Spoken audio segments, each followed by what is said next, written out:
Hey again. We're just walking around Crystal Palace Park, and Andrea came up with some great thoughts that I wanted to share. So you were saying, honey? Well, whilst we think about, next places to go and whatever, I was thinking about, are we drawn to places once we sort of reconnect to ourselves and start to be more conscious of what our bodies are telling us. And so I'm kind of a little bit interested in the whole ley line thing, because I think it's like the Earth's form of a fascia that the body has, and that the meridian points or the acupuncture points that we have on our bodies are that the Earth has similar, and ley lines. Those are ley lines, and then points. There are certain points which obviously you see some major sacred sites at, but then just the simple ley lines, which is quite a network, you'll find that churches are built on them, and we know when you're negative and a positive, and that these churches were energy harvesting devices or energy giving devices, and so they were tapping into these energy centers, just like an acupuncture. They try and put these little needles into these particular points on the human body. Well, on the earth body, then they're using these same needles, but obviously a church spire is like a pin prick in the ether. Yeah, and the fascia is your nervous system. It's like the nervous system that covers your whole body. Although we have a brain and a spine and a gut and all that kind of thing, you also have this whole network that runs, a bit like the forest, and I think the forest roots and the mushrooms, and they form a network as well. But that the Earth has this magnetic negative field, or positive, I'm not sure, but it has a field that runs in this fascia or these ley lines, and yes, and then sacred sites and churches are built along these ley lines.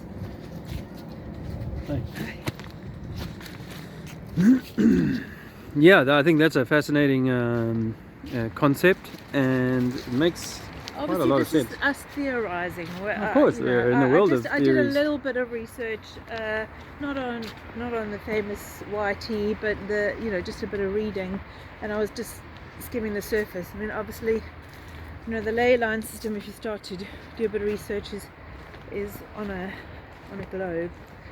Well, there's a little bit on a plane, but anyway, it's definitely something that I'll look more at, and it's fascinating, because Dave and I do think that churches were they weren't religious buildings. No, if anything, the churches took them over. I mean, we went to that church in Béziers, or Béziers in France, and we were told that the Catholics came and burnt it down because they were Protestants. Not Protestants. They were called. Oh,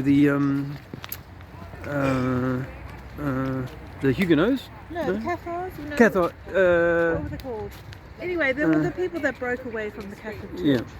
And that they found out that they were hiding in this church in Béziers, or near there. 300 of them, was it, or 3,000? No, 2,000 I recall, and they were hiding in there, and the Catholics came and found them and burnt this place down. A loving religion. Therefore, they had to rebuild it, and when you look at the church, you can see all the different stages, which obviously we also know could be something else. But if we just stay with this theory that yep.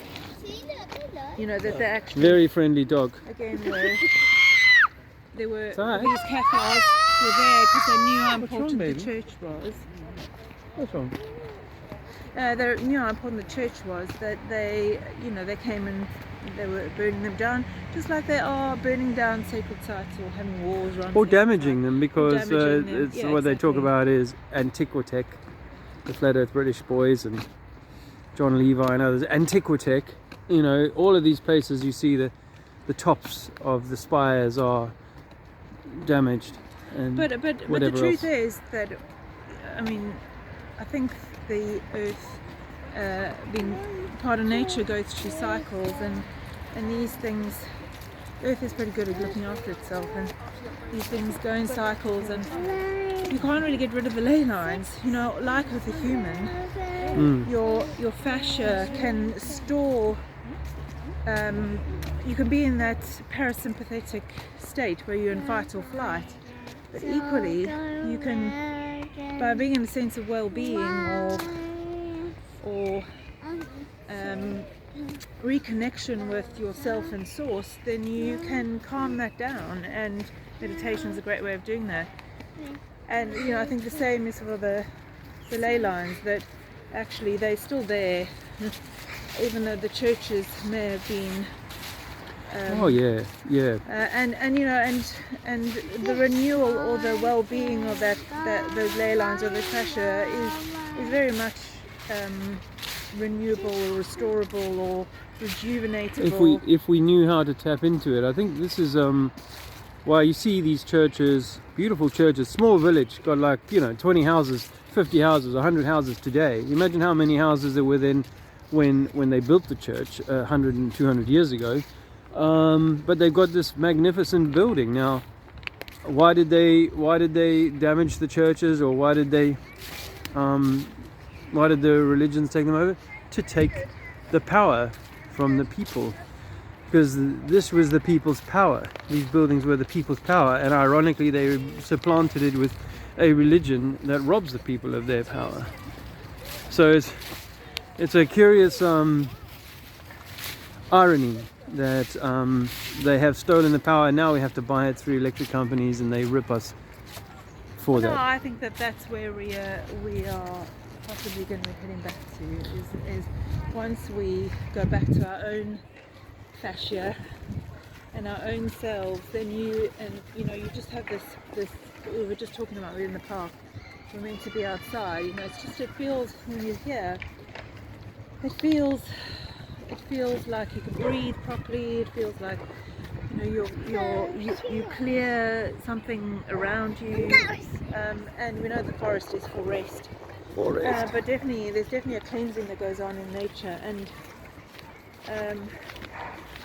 I think once we go back to ourselves and we understand our bodies better. Another little bit of research I'm doing is women and their bodies, and reconnection to the womb and our true selves. I think there's just another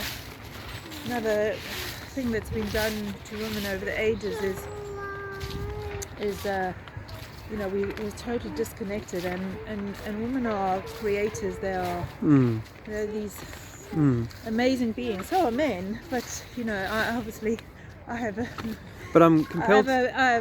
a desire to know more about me and connect with me. And my point is that once we connect to ourselves, we go inward and connect to ourselves, then understanding this ground that we walk on and this air that we breathe in will become maybe more clear.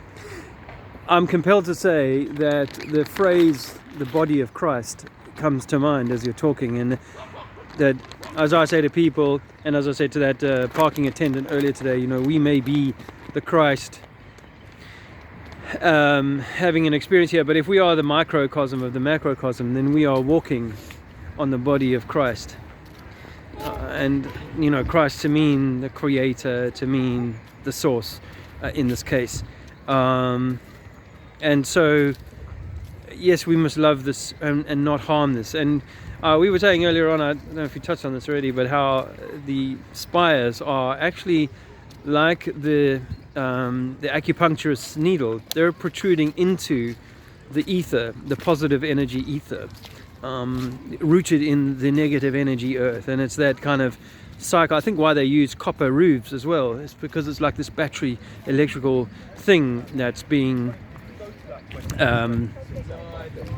used, and you know, and I guess it's like, if you think about your own body, that if you nourish it well, then you don't have to rob it of resources in other areas. And I think what people do in this day and age is we have such a poor nutrition that we rob our bodies in other ways. So in the same way as we rip coal and oil and so-called fossil fuels out of the earth and then cause the earth, the body of Christ, more harm.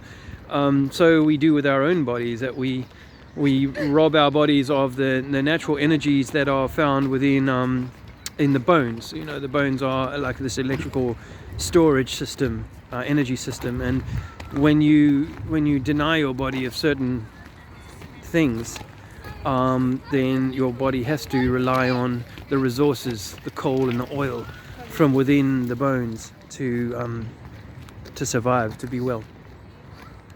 So I think the whole body thing and nurturing yourself and whatever, it's a holistic thing though, because I think, you know, stress, the environment, the things that we are offered to us, yes, definitely can, but you know, it's also about being accountable. I think being accountable, being reconnected to yourself, being conscious of your body and what your body's telling you.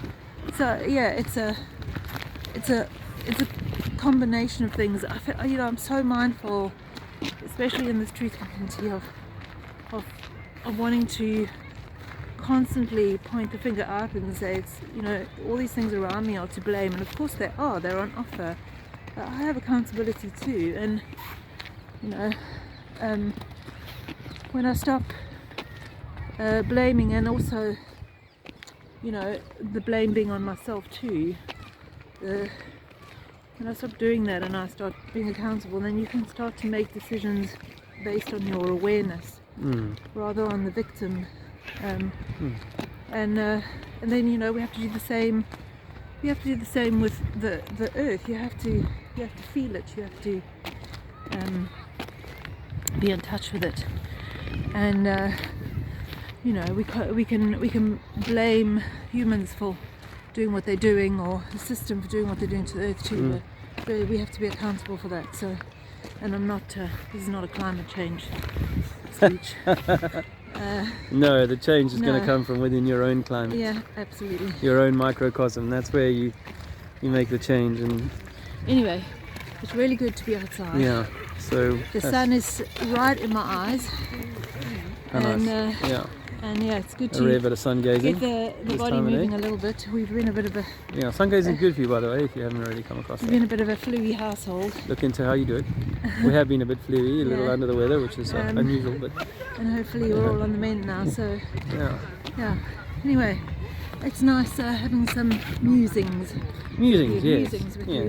So I hope you found that more than amusing. And if there's anybody that's done some more research on the ley lines and you know, can send me some more info, I'd love to find out some more. So because I'm sure there's people who've done plenty on it. So yeah, it'd be nice to hear from someone who's spent some more time on it. Cool. Yeah. Well, that's really useful. Thank you guys. Thanks for listening. And if we don't speak to you before the end of this 2019, have a good one. Remember that alcohol's not that good for you. But, enjoy it if you must.